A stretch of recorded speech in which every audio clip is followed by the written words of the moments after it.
Hey everyone, I hope you've had a great week and thanks for joining me here on this brand new webisode of Political Peaks. Over the last year here on the show, we've been closely monitoring the proposed changes coming to Utah's tax structure. One of the biggest proposed changes is an increase in the state's sales tax on groceries from 1.75% to 4.85%, a transition that has many poverty advocates in the state arguing that the burden would fall disproportionately on low to middle income earners in the state who already spend a large portion of their monthly income on groceries. In order to find out more about the possible effects of this increase in sales tax, I spoke with Alex Cragun, the food security advocate for Utahns Against Hunger. Here's what he had to say. Utahns Against Hunger is opposed to the sales tax on food. It's one of only a handful of issues the organization board has come out and said, and it's a kind of a principled statement. We oppose taxing on prepared food.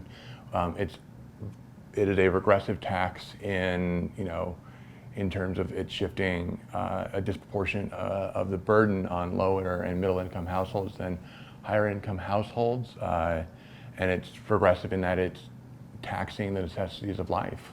We're talking about a increase in the tax burden of anywhere between $172 to $252 a year in additional tax burden on a household, which is quite a lot, especially when you're talking about living on the margins where $12 or $25 means the difference between paying rent or paying your utilities. You can't partially pay your rent, you can't partially pay your utilities. And so what families will have to do is they have to go to the most flexible part of their budget, which is food.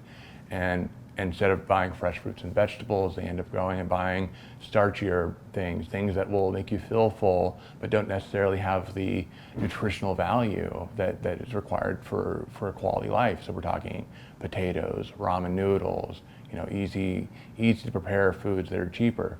And that has a lot of long-term implications in terms of health outcomes, educational attainment. A hungry child can't learn, frankly.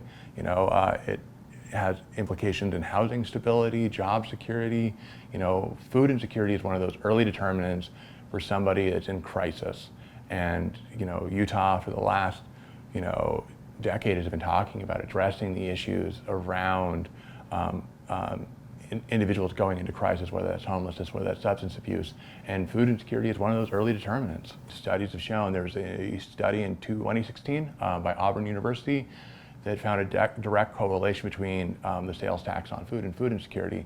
Specifically, for every 1% you increase the sales tax on food, food insecurity in non-SNAP, meaning food stamp households, goes up by 0.6%, which is, if you take what we're at right now to where we could go to with this legislation, Utah would see an increase in food insecurity by 1.8%.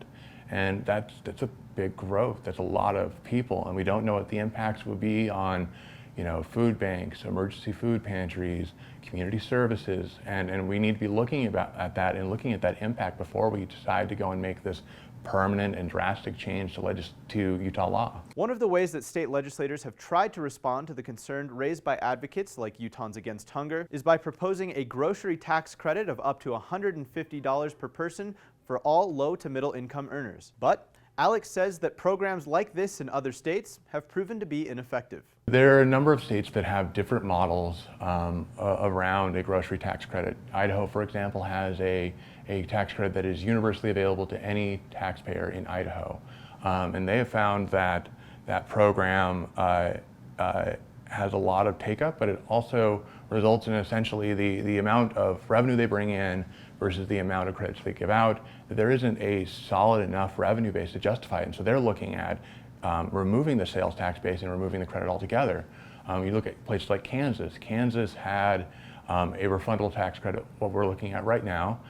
They saw an economic downturn and they turned that into a non-refundable credit.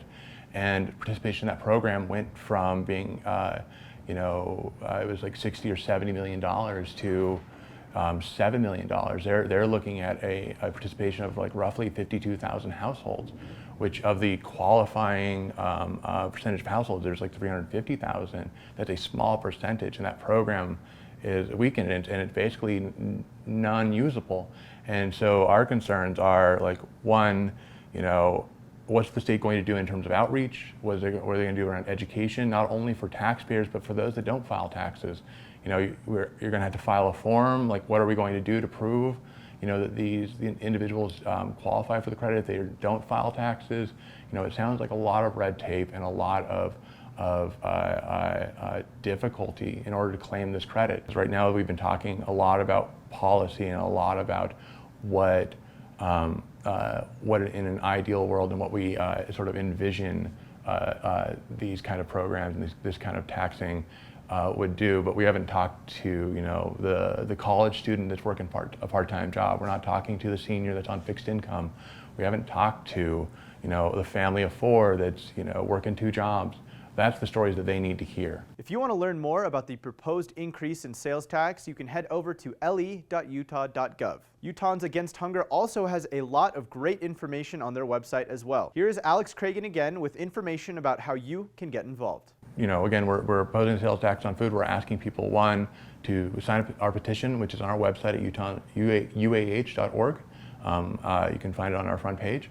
Call the governor, call your legislator, and let them know that you oppose a sales tax on food.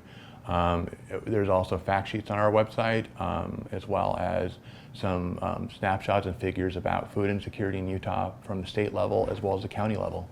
We think that this tax restructuring conversation, we've had it for the last 9 months, but in terms of the concrete policy, the policy that we've actually come down to has been a relatively short time. And Utahns need to be able to have a larger conversation about this because it impacts a very large swath of the population. And so, right now we're looking at potentially 3 bills and, a special session in December, and that is concerning.